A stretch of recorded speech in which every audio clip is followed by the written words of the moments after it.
mbokk yi teewlu saabal tomb net ak saabal TV Sa Touba TV di fi taataane seeni xibaar ci làkku wolof ak yëngu-yëngu yi am ci réewum Sénégal.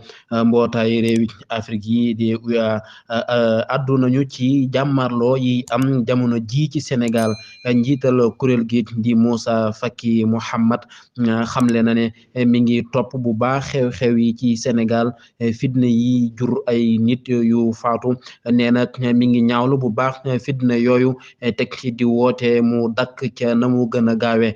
mi ngi woo moom sëñ Faki way politique yi ñu ànd ak dal te moytu xeeti jëf yu ni mel, te doon luy gàkkal xar kanamu démocratie ci Sénégal bi ci Afrique yàgg ndamoo.